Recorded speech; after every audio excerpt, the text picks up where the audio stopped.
이 시간 하나님께서 우리에게 주시는 말씀은 시편 23편 4절입니다. 제가 보는 성경으로 구약 818쪽입니다. 말씀을 봉독할 때 하나님의 음성을 들으시기 바랍니다. 내가 사망의 음침한 골짜기로 다닐지라도 해를 두려워하지 않을 것은 주께서 나와 함께 하심이라. 주의 지팡이와 막대기가 나를 안위하시나이다. 아멘. 여러분들 앞에 이제 행복과 불행이 있고요, 감사하고 원망이 있는데 내가 어떤 것을 선택하느냐에 따라서 이번 일주일이 그렇게 펼쳐질 거예요. 여러분, 이왕이면 행복을, 이왕이면 감사를, 이왕이면 축복을 선택하며 나가는 이 한 주간 되시길 주 이름으로 축원합니다.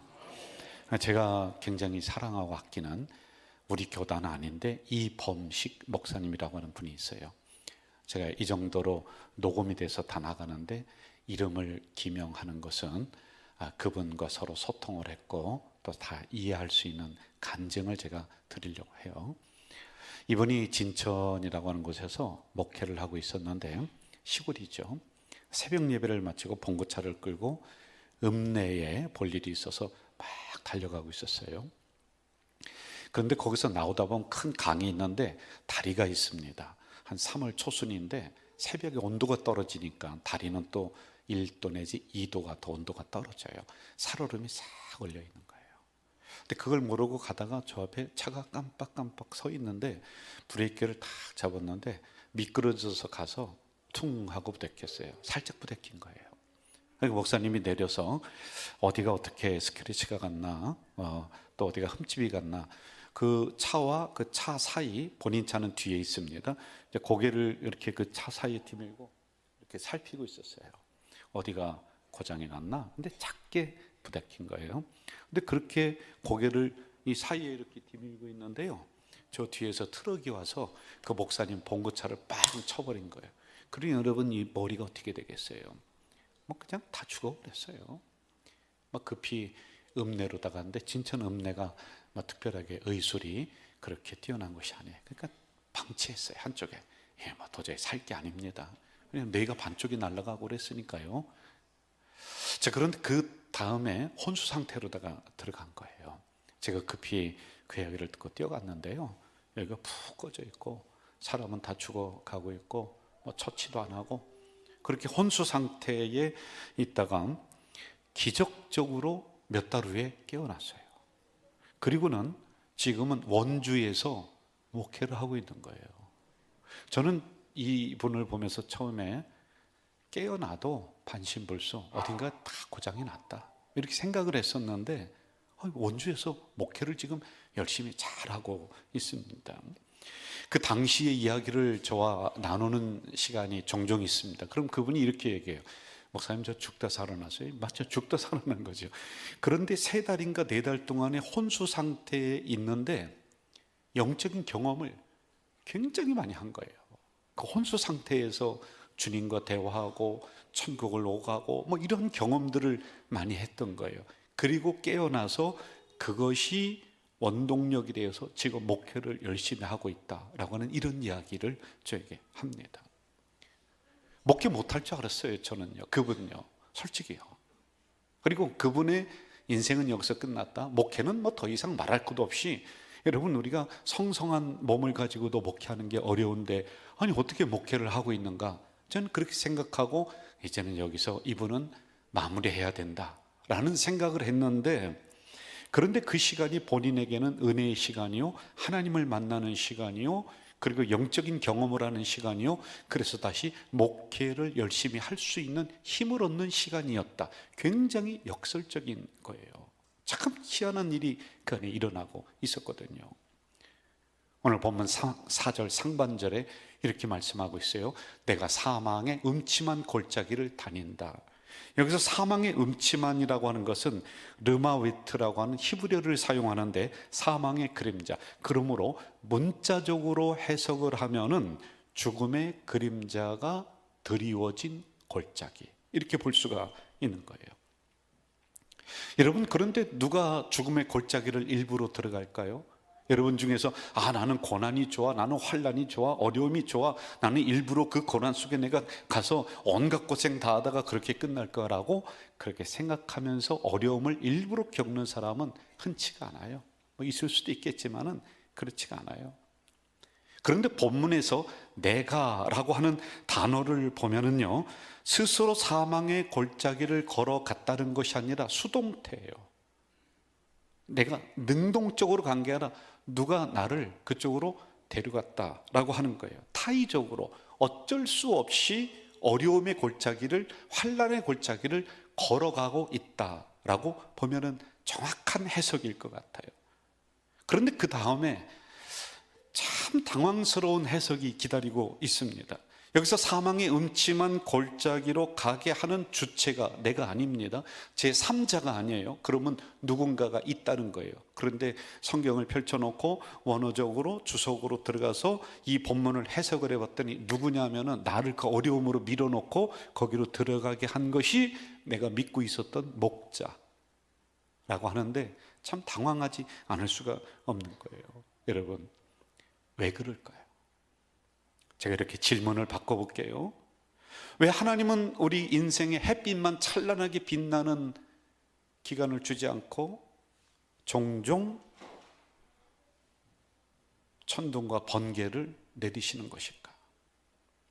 왜 하나님은 우리 가정이 막 엎어지고 기업이 막 뒤집어지고 그리고 자녀들이 막 뒤엎어지는 이런 것을 왜 만나게 하실까? 왜 하나님은 우리를 사망의 음침한 골짜기로 밀어넣는 걸까? 왜 환난 속으로 우리를 이끌어 가시는 것일까?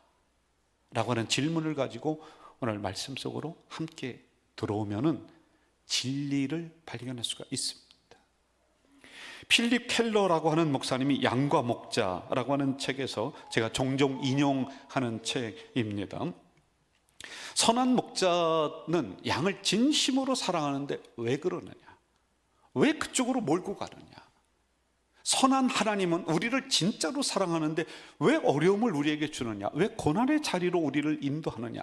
여기에 대해서 아주 정확하게 해석을 해주고 있습니다. 팔레스타인의 그 상황상 양떼가 봄철이 되면은 그 밑에서 풀을 뜯고 있습니다. 그런데 이게 점점 여름이 올수록 이 목초지의 한계선이 점점 정상으로 산 위로 올라간다는, 그러니까 여기는 이제 풀이 없다는 거예요. 그래서 점점 저 위로 올라가서 나중에는 산 정상의 푸른 초장을 이 목자는 찾아서 양을 데리고 그쪽으로 가야 된다라고 하는 겁니다. 이것을 여름 방목장 이렇게 얘기해요. 여름 방목장이에요. 양떼를 이동시킬 수밖에 없어요. 왜냐하면 그 자리에 있으면은요 머지않아서 풀이 떨어져서 다 죽어버리는 거예요. 그래서 이 양들을 계속 이동시켜서 깊은 골짜기로 또 높은 정상으로 또 높은 곳으로, 그래서 최종적으로는 산 정상에 이 푸른 풀밭이 있고 물가가 있는 그곳으로 이 양들을 인도해서 갈 수밖에 없다라고 하는 거예요. 그런데 여기는 몇 가지의 위험이 도사리고 있습니다. 첫째, 승냥이와 표범 같은 것들이 기다리고 있다가 이 골짜기를 막 지나서 올라가는 그 길에 기다리고 있는 거예요. 그래서 잡아먹는 거예요. 그리고 폭우가 내리면요 쓸어가 버리는 거예요. 왜? 골짜기니까요. 협곡에 막 물이 막 범람합니다. 종종 산세타가 나고 바위가 굴렀던 그 양들을 다 죽여버리는 경우가 많이 있었다라고 합니다. 이것을 본문에서는 사망의 음침한 골짜기 이렇게 표현을 한 거란 말이에요. 이 본문을 우리가 이해하고 들어가야 되는 거예요. 이런 위험이 있다고 해서 안 갈 수가 없습니다. 만약에 그 골짜기에 그냥 있는다, 내가 여기에 그냥 있는다, 이 골짜기를 지나가지 않는다면 당장 수많은 양들이 죽습니다. 그 위험의 요소를 뚫고 이 목자는 이 양들을 안전하게 저 정상에 있는 푸른 초장으로 데리고 가야지만이 되는 거예요. 그 이유를 두 가지로 제가 요약을 했어요. 한번 잘 들어보세요. 첫째, 양들에게 가장 신선한 꼴과 생수를 공급하기 위해서 이렇게 행동을 한다. 여러분, 우리 지난 시간으로 한번 돌아가 봅시다. 양의 특징은 그냥 한 곳에 안주하려고 하는 거예요. 움직이지 않아요. 왜? 여기가 편하니까. 거기 서서 풀 뜯어먹고 있어요. 풀 뜯어먹는데 어디까지 뜯어먹어요? 풀 뿌리까지 다 캐먹어서 땅을 황폐하게 시키는. 그래서 목자는요, 이 양들을 억지로라도 데리고서 자꾸만 다른 곳으로다가 가야지만이 되는 거란 말입니다. 필립 켈러에 의하면은 골짜기 길은 좁고 구불구불하고 위험하다. 그런데 가는 중간에 숨겨진 우물이 있다는 거예요. 일반 사람은 못 찾아요. 그런데 목자는 안다는 거예요. 그리고 숨겨진 목초지가 저 정상에 가면 분명히 많이 있지만은 그쪽 가는 도상에 위험하니까 안 갈까봐, 양들이 뒤로 물러날까봐 중간중간에 우물이 있고 목초지가 있대. 이걸 먹으면서 가게 하니까 이 목자는 그걸 알기 때문에 이 양들을 분명한 확신을 가지고 그쪽으로 데려가고 있다는 것입니다. 두 번째, 양과 목자가 하나가 되는 때가 바로 이때입니다. 필립 켈러 이야기 다시 할게요. 들어보세요. 목자와 양떼들이 가장 친밀한 관계를 맺으며 또한 양떼들이 밤낮으로 목자의 보살핌을 받게 되는 때가 바로 이때, 즉 사망의 골짜기를 지나갈 때다. 맞는 것 같아요. 여러분들 편안할 때는 우리 하나님이 나와 함께 하는 거 잘 모르잖아요. 그런데 어려움 중에 사망의 음침한 골짜기를 막 지나는 중에는요, 하나님이 만져주시고 하나님이 함께 해주시고 함께 자고 함께 먹고 함께 일어나서 행동하는 거, 이걸 우리가 경험을 하게 된다는 것이죠. 여러분, 본문을 연구하다 보면 참 기가 막힌 단어를 발견하게 돼요. 1절에서 3절까지는요 하나님을 뭐라고 하냐면 He, 3인칭이에요. 저 사람, 저분, 나하고는 관계가 조금 멀은 것 같아요. 그런데 4절로 오면서는 뭐라고 하냐면 하나님을 you, 당신이야. 나와 친밀한 관계예요. 그래서 이 본문을 당신이 나와 함께한다, 당신의 지팡이가 나를 지켜준다, 당신이 내 원수의 목젖에서 나에게 상을 준다, 당신이 He가 아니라 멀리 계신 하나님이 아니라 가까이에서 나를 살펴주시는 하나님, you, 나의 어려움을 아시고 내가 눕고 자는 것도 아시고 나의 일어남도 아시고 그리고 나와 친밀하게 동행하시는 you, 이걸로 표현해요. 너, 당신, 이렇게 표현을 하고 있습니다. 다시 한번 여러분, 우리 시편 23편을 짤막하게 제가 요약을 다시 하는데 기억해 주세요. 다윗의 간증이다. 저를 따라 봅시다. 다윗의 뭐라고요? 간증이다. 간증은 뭐예요? 지금 일어나고 있는 일이에요? 과거에 일어났던 일이에요. 과거에 일어났던 일을 지금에서 돌아보면서 아, 그때 하나님이 이렇게 하셨지, 아, 그때 그렇게 하셨어, 맞아 하면서 들려주는 이야기가 간증이라고 했다. 제가 말씀드렸잖아요. 그런데 시편 23편은 이 다윗의 일생 동안 경험했던 것을 6줄로 딱 요약을 해놓고 있어요. 가장 키포인트는 4절이에요. 나의 삶을 돌아봤더니 사망의 음침한 골짜기야. 한순간도 어렵지 않았던 때가 없었다. 한순간도 위험하지 않았던 때가 없었다. 그런데 그때 하나님이 나에게 부족함이 없도록 만들어 주셨지. 하나님이 나를 푸른 초장으로 인도해 주셨지. 내가 기도할 수 없어서 그냥 주님하고 부르짖을 때 목자 대신 하나님이 달려오셔서 나의 막힌 혈관을 풀어주시고 나를 다시 소생시켜 주셨지라고 하는 걸 지금 여기에서 그때를 하나 바라보면서 이야기하고 있는 게 바로 시편 23편이란 말이에요. 역경의 한복판에 있을 때는 몰랐어요. 그런데 고난을 이기고 그리고 견디고 그리고 여기까지 와서 보니까 사망의 음침한 골짜기였는데 곳곳에 숨겨둔 하나님의 은혜가 있는 거야. 숨겨둔 우물이 있는 거야. 숨겨둔 목초지가 있는 거야. 아, 그렇구나.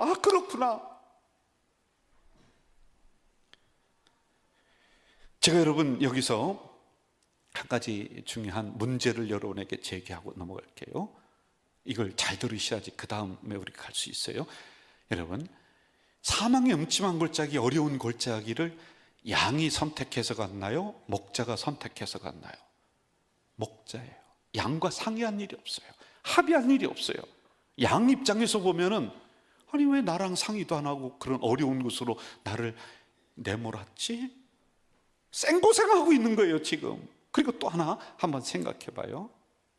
지금 목자는 이걸 알고 있어요. 양에게 야, 너 조금 참아라, 그 이야기를 하지 않았지만은 경험상 야, 내가 이 길을 걸어가다 보면 중간중간에 네가 지칠 때마다, 네가 어려울 때마다 숨겨진 하나님의 은혜의 웅덩이가 있어, 그리고 목초가 있어, 그리고 결국에는 그것을 통해서 저 정상에 있는 저 푸른 초장으로 우리를 인도할 거야, 너를 인도할 거야, 내가 분명히 너를 그렇게 만들어 줄 거야 라고 하는 것을 양은 알까요? 모를까요? 몰라요. 모른다는 거예요. 2주 전에 인천도의 목사님, 장로님 80명이 회의를 하는 석상에서 제가 설교를 했어요. 뭐 노회장이니까 당연히 설교를 해야 되는데 제가 그때 설교 제목을 아주 그냥 시적으로 했어요. 바람은, 아니, 갈 때는 바람을 탓하지 않는다. 우리 성도님들에게 언제 했던 설교를 리메이크한 거거든요. 그래서 갈 때가 막 바람이 부는 거 막 싫다고 그러지 않는다, 순응한다, 고난을 순응한다, 이런 이야기 설교였어요. 근데 제가 설교를 다시 한번 쭉 리메이크하면서 보면서 제 인생 속에 스며들어서 나를 만져주신 하나님을 저는 정말 이때 설교를 통해서 제가 많이 경험하고 은혜를 받았어요. 저의 인생 속에 3번의 큰 어려움이 있었어요. 사망의 음침한 골짜기라고 할 수가 있죠. 첫째는 제가 신학교를 막 뜨거운 마음으로 들어갔습니다. 그런데 대전신학교 다니다가 3학년 때 실패하고 그만뒀어요. 정말 그때 저는요 실패자였어요. 비겁자였어요. 도망자였어요. 저뿐만 아니라 사람들이 그렇게 저를 낙인 찍었어요. 저거 신학 공부하다가 도망간 놈, 실패한 놈. 그러니까 인생이 막 비참해지는 거예요. 그리고 2번째는 제가 그 다음에 방황하다가 이제 오토바이를 타다가요, 교회는 뭐 안 빠지고 나갔는데 그래도 많이 방황을 했죠. 근데 오토바이를 타고 막 가다가 그 새벽에 그냥 윙 하고 날려서 계곡에 팍 떨어졌는데 세상에 안 죽은 게 다행이에요. 온 만신창이가 된 거예요. 막 얼굴이 다 찢어지고 막 머리도 막 이렇게 찢어지고. 그래서 여러분, 저는 이 수술을 하고 나서요 이 손수건으로 얼굴을 가리고 다녔어요. 왜? 하도 세상말로 쪽팔려서 아가씨들이 제 얼굴만 쳐다보는 것 같아요. 얼마나 험상궂게 얼굴이 이렇게 쭉 찢어졌는지. 이게 죽을 줄 알고 그때 의사가 이것도 대충 꼬매넣어서 그런 거예요. 이거를 그래 이렇게 하고 다녔는데 나도 모르게 우울증이 온 거예요. 제가요 막 우울증이 오니까 사람들이 나를 향해서 저 실패한 그리스도 청년, 실패한 인생, 이렇게 보는 거예요. 그리고 3번째는 제가 부목사로 열심히 봉사를 하고 헌신하다가 아들을 하나님이 갑자기 하늘나라에 데려가셨습니다. 저는 그때 정말 하나님 원망했어요. 지금도 그 상처가 남아있어요. 지금도 다 해소가 안 됐어요. 여러분, 하나님 도대체 왜 그러시냐고 뭐 얼마나 제가 따졌는지 몰라요. 그럴 때 보면은 저는 사망의 음침한 골짜기를 거닐었던 것 같아요. 제가요. 그런데 여러분, 30년이 훨씬 지난 시점에서 지금 그때를 보는 거예요. 그때를 봐요. 그런데 목자 되시는 하나님이 내가 섭리적인 관점으로, 신앙적인 관점으로 그때 사건을 가만히 보니까 하나님이, 목자 되시는 하나님이 나를 일부러 사망의 음침한 골짜기로 데려가셨던 거예요. 내가 운이 없어서가 아니라요, 우연이 아니에요. 하나님이 일부러 나를 실패의 자리로, 일부러 우울증의 자리로, 일부러 자녀가 먼저 가야 되는 그 아픔의 자리로 나를 먼저 데려가셨다는 거예요. 섭리적인 관점에서 보니까 그렇다는 거예요. 정말 실패자였고 도망자였고 우울증에 휩싸인 인생이었고, 그리고 목회를 포기하려고 했었던 나였지만은 그때는 눈물의 골짜기요, 그때는 사망의 음침한 골짜기였지만요, 지금에서 이렇게 보니까요, 아, 하나님이 실패한 사람을, 그 마음을 알게 하시는 거예요. 제가 목회 현장에서 보니까요, 수많은 사람이 실패해서 눈물을 흘리고 있어요. 제가 그냥 말씀을 하는, 위로하는 것이 아니라 다가가서 손만 잡아줘도 우는 거예요. 우울증을 이해하게 하시는 거예요. 성도들의 아픔을 알게 하시는 거예요. 사랑하는 사람을 먼저 보내고 그 마음의 아픔으로 막 실망하고 있는 성도들이 있습니다. 근데 그들의 마음을 어루만질 수가 있다는 거예요. 아, 그러셨구나 하나님이. 내가 재수가 없어서 그때 그 사망의 음침한 골짜기로 들어갔던 것이 아니라 하나님이 나를 일부러 그쪽으로 데려가셨구나, 일부러 데려가셨구나. 그리고 결국에는 하나님이 저 푸른 정상에 있는 푸른 초장을 향해 나를 인도하는 것처럼 오늘 내가 이렇게 서게 하나님이 만들어 주셨구나. 이걸 이제서 깨달은 거예요. 여러분, 우리도 때로는 사망의 음침한 골짜기, 눈물의 이 골짜기를 지나는 때가 참 많이 있어요. 제가 토요일에 설교를 다 마무리하고 이제 넣고 빼고 그리고 시간을 30분 정도로 딱 맞춰가야 돼요. 25분에서 30분. 근데 그 작업을 계속 하고 있는데 안 갈 수가 없는 신방이 하나가 있었어요. 인천 인하대병원이죠. 인하대병원 신방을 가게 됐어요. 어제 일입니다. 그래서 제가 너무 마음이 아파서 제가 이 설교에 그걸 넣었어요. 다른 걸 빼고 이걸 넣었습니다. 그런데 그분이 누구냐면 우리 교회 1월에 등록하신 70대 되시는 어머니이세요. 그런데 그때 등록을 할 때 아들 내외가 며느리랑 같이 우리 교회 오셔서 뭐라고 하냐면, 목사님, 저는 서울 어느 교회 집사인데 우리 어머님 제가 모시고 와서 등록을 시켜요. 우리 교회 잘 다니도록 기도해 주세요. 그렇게 했었던 아들이 있어요. 그런데 그만 그 아들이 갑자기 죽은 거예요. 뇌경색으로 갑자기 쓰러져서 죽은 거예요. 그러니 제가 안 갈 수가 있습니까? 제가 갔죠. 우리 교회 지금 여기 계시나 모르겠는데 한민규 집사님의 아주 친한 그 친구예요. 갔더니 한 집사님이 그냥 신방하는 내내 울고 계시는 거예요. 그 옆에서요. 그래서 제가 가서 찬송하고 말씀 읽고 설교를 막 하려고 하는데 설교를 할 수가 없는 거예요. 이분이 돌아가시면서 4명에게 자기의 간, 신장 이거 다 나눠주고 그렇게 가셨다. 그 얘기도 이제 막 들으면서 설교가 안 되는 거예요. 그래, 거기 앉아 계신 어머니 있잖아요. 다른 사람 눈에도 안 들어오더라고요. 그 어머니한테 가서 제가 어떻게 서서 막 그 설교를 기승전결로 어떻게 합니까? 그래, 가가지고 손을 붙잡고 이야기했어요. 그랬더니 이 어머니가 뭐라고 하냐면, 늙은 내가 먼저 가고 젊은 우리 아들이 살 수만 있다면 10번 100번이라도 내가 그렇게 하겠는데 이걸 어떻게 바꾸느냐고. 설교가 안 되는 거예요. 그 어머니는, 아내분은 눈물의 골짜기를 지나고 있는 거예요. 여러분, 여기도 있을 거예요. 여러분, 분명 기도하고 키운 자녀인데 왜 실패하는지, 왜 방황하는지 도대체 모르겠는 거예요. 분명 기도하고 시작한 사업이었는데 왜 이렇게 어려움이 오는지 도대체 모르겠는 거예요. 분명 하나님 믿는 가정에서 정말 편안하게 신앙생활하며 그렇게 가정을 이끌 것이라고 생각했는데 알 수 없는 어려움 앞에 눈물의 골짜기를 지나는 심령들이 있는 거예요. 주일 예배 잘 드리고요, 헌금 잘하고요, 정말 양심껏 성실하게 살았는데 왜 경제의 골짜기를 지나고, 왜 뜻하지 않는 이런 어려움의 골짜기를, 왜 내가 이런 골짜기를 지나야 되는지 도대체 이해가 안 되니까요. 한 손에는 낙심해 가는 내 영혼을 붙잡고 또 한 손에는 주님 옷 붙잡고 주님 십자가 붙잡고 할 얘기가 없으니까 엄매하고 우는 것처럼 주님, 주님, 내 눈물을 주의 병에 담으소서. 심령이 울고 있는 사람들이 있는 거예요, 여러분.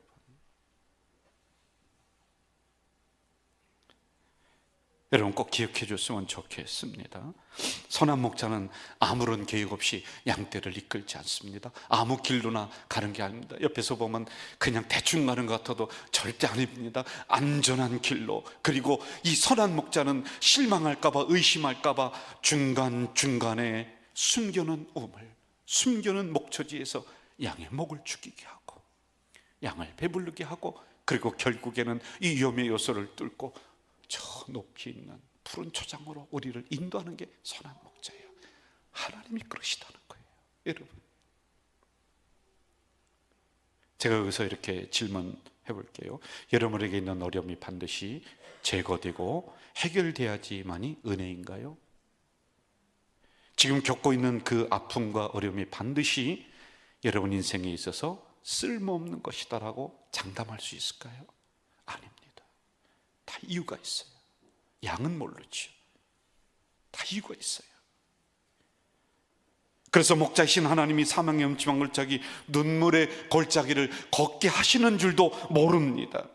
그리고 내가 의심하고 낙심할까 봐, 중간에 주저앉을까 봐 이 주일마다 숨겨놓은 생수로, 숨겨놓은 목초지로 여러분을 목축이게 하고 먹이게 하시는 줄 모릅니다. 결국에는 여러분, 우리가 지금은 보이지 않지만은 목자가 요구하시는 그 푸른 초장으로 우리를 인도하실 거예요.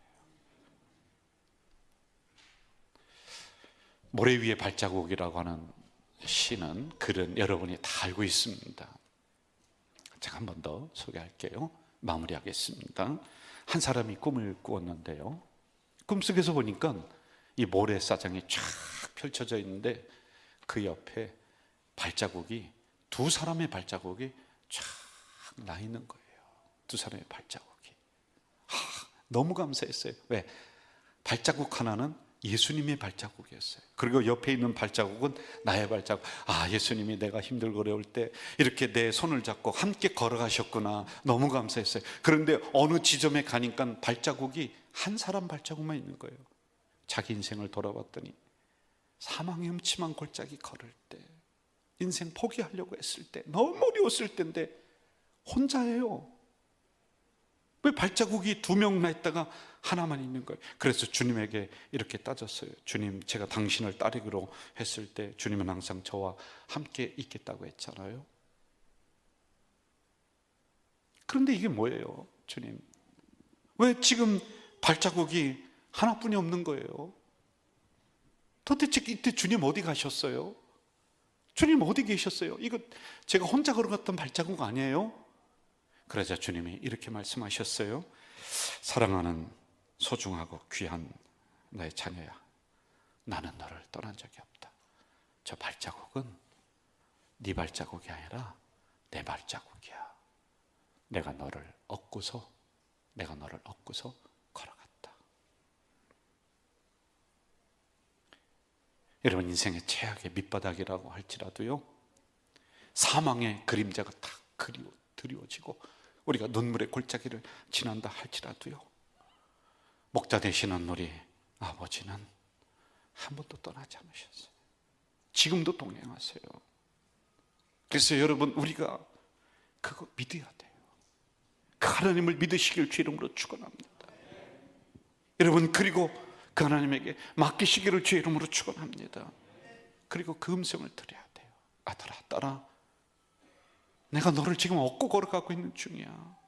반드시 저 높이 있는 푸른 초장으로 푸른 물밭으로 너를 인도할 거야.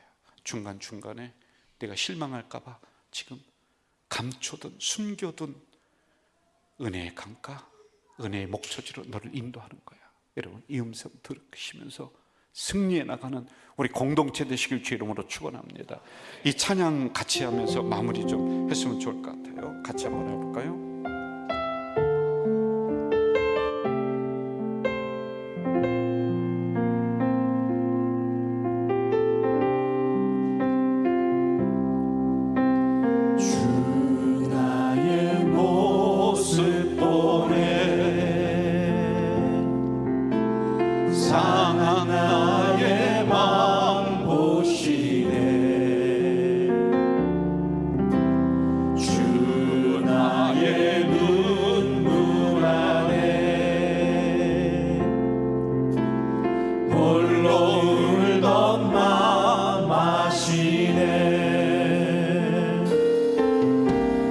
세상 소망 다 사라져가도 주의 사랑은 끝이 없으니 살아가는 이 모든 순간이 주 은혜임을 나는 믿네. 여러분, 다시 한번 주 나의 모습 1절. 주 나의 모습 보내 상한 나의 맘 보시네. 주 나의 눈물 안에 홀로 울던 맘 아시네. 세상 소망 다 사라져 가도 주의 사랑은 끝이 없으니 살아가는 이 모든 순간이 주의 힘을 나는 믿네. 여러분 노래 두 손 들고 주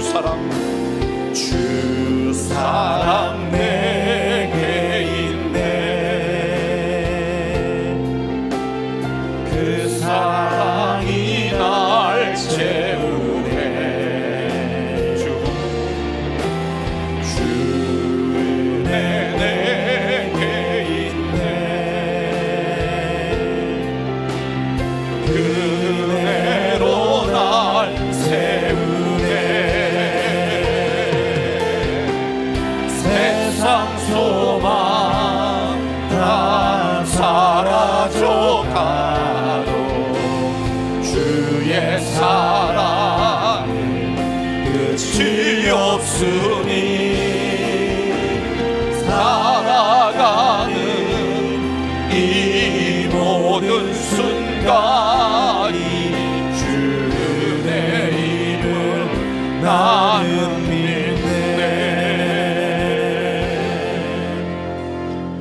다윗의 간증으로 끝나는 것이 아니라 나의 간증이 될 수 있도록 도와주시옵소서. 사망의 골짜기, 눈물의 골짜기, 내가 운이 없어서 운명이어서 걸어가는 것이 아니라 그렇군요, 목자 되시는 하나님이 나를 그곳으로 인도하셨군요. 우연한 것이 없는 우리의 인생이군요. 결국에는 숨겨둔 하나님의 놀라운 푸른 초장을 우리에게 주시기 위해서 고난 뒤에 하나님의 놀라운 복을 묻어두셨음을 우리가 믿으며 나아가는 공동체가 되도록 도와주시옵소서. 예수님의 이름으로 기도하옵나이다. 아멘.